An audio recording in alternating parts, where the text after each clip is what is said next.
En question principale, Monsieur le chef du deuxième groupe d'opposition. Merci beaucoup, Monsieur le Président. Monsieur le Président, la plus grande bêtise collective en termes de gestion de fonds publics que nous avons fait, nous, au Québec, c'est malheureusement le stade olympique. Souvenons-nous qu'en 1972, ça devait coûter 182 millions de dollars. La facture finale, 2,4 milliards de dollars. Au cours des 34 dernières années, 30 années d'opération ont été déficitaires. Toujours est-il qu'avec le bilan de ça, en dollars d'aujourd'hui, les contribuables ont payé pour éponger les déficits 514 millions de dollars. Facture totale, donc, près de 3 milliards de dollars. C'est pourquoi, Monsieur le Président, nous nous opposons fermement à ce qu'on investisse encore, à ce qu'on dépense encore 300 millions de dollars pour un stade qui, malheureusement, ne fonctionne pas, 300 millions de dollars pour un nouveau toit, alors que nous disons qu'il faut mettre tout sur la table, il faut faire une consultation, il faut demander aux gens qu'est-ce qu'ils veulent, quel est l'avenir que les gens ont, quelle vision d'avenir ils ont par rapport au stade olympique. Malheureusement, Monsieur le Président, la RIO persiste et signe, et le gouvernement endosse l'action de la RIO qui vise encore à nous faire dépenser des centaines de millions de dollars. Monsieur le Président, est-ce que le gouvernement pourrait nous expliquer comment il entend rentabiliser cet investissement de 300 millions de dollars qui, encore une fois, risque d'être de l'argent dépensé pour strictement rien par les contribuables?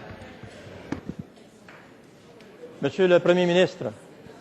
Monsieur le Président, j'ai noté les remarques faites par le chef de la deuxième opposition dimanche sur l'avenir du stade olympique. Je remarque aujourd'hui qu'il nous propose de tout arrêter, puis de recommencer les études, puis de refaire des commissions parlementaires, ou je ne sais pas quoi, là. Alors, comme s'il fallait recommencer à zéro encore une fois. Alors que le conseil d'administration et le gouvernement ont pris la décision de régler la question du toit, puis de le faire avec le meilleur coût possible pour les contribuables québécois. J'ai croisé le maire de Montréal ce matin, M.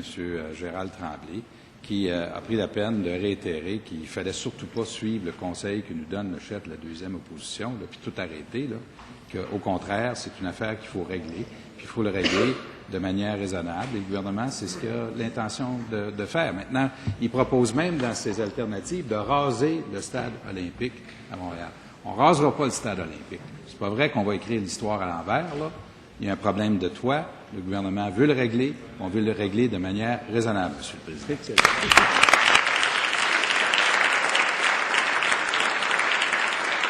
En question complémentaire, Monsieur le chef du deuxième groupe d'opposition. Monsieur le Président, je peux rassurer le Premier ministre, quand on ouvre un débat au complet. On évalue toutes les options. Mais j'ai dit, puis il y a plusieurs articles qui en témoignent, que nous ne souhaitons pas, nous, personnellement, de raser le stade. Mais nous offrons le débat pour que toutes les options soient analysées. Monsieur le Président, au cours de la dernière année, les dépenses au stade ont coûté 19 millions de dollars pour des revenus d'à peine 10 millions de dollars. Et là, on veut nous faire croire qu'en mettant un stade, pendant 3 mois, on va être capable de ramasser 9 millions de dollars pour que ce soit un budget équilibré. Arrêtez de nous prendre pour des valises.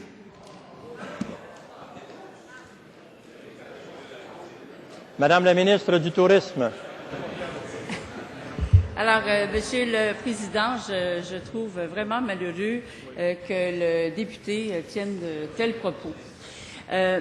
J'aimerais lui rappeler qu'en 2009, le stade a été occupé pendant 141 jours, Monsieur le Président, en 8 mois d'opération.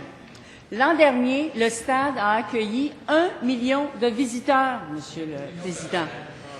Alors, Monsieur le Président, avec le projet de démolition du stade du député, on constate que son parti devrait plutôt s'appeler l'Action Démolition du Québec, Monsieur le Président.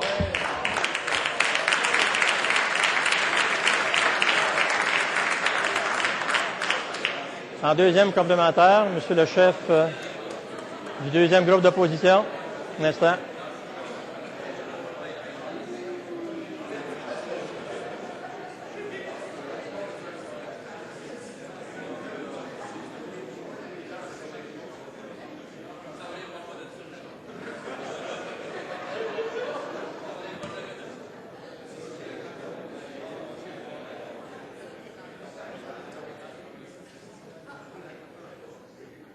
Bien.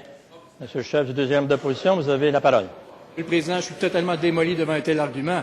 Je mets ça sur le compte de l'humour de la ministre. Écoutez, il n'y a pas 30 secondes, j'ai dit qu'on était contre la démolition. Plutôt que de lire vos notes préparées par d'autres, écoutez. Et nous, ce qu'on dit, c'est consulter la population. Pourquoi vous refusez de consulter la population? Pourquoi vous refusez d'avoir toutes les autres options possibles? Et surtout, pouvez-vous nous expliquer comment vous pensez rentabiliser un investissement, encore une fois, de 300 millions de dollars quand on a déjà perdu 3 milliards de dollars? Assez, c'est assez!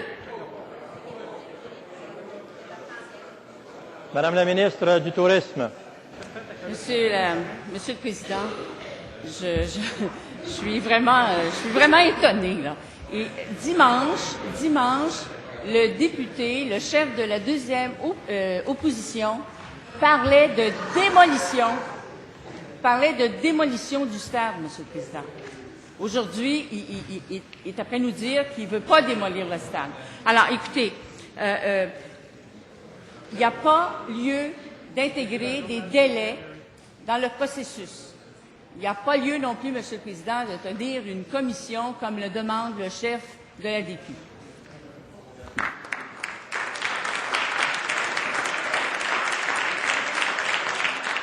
La question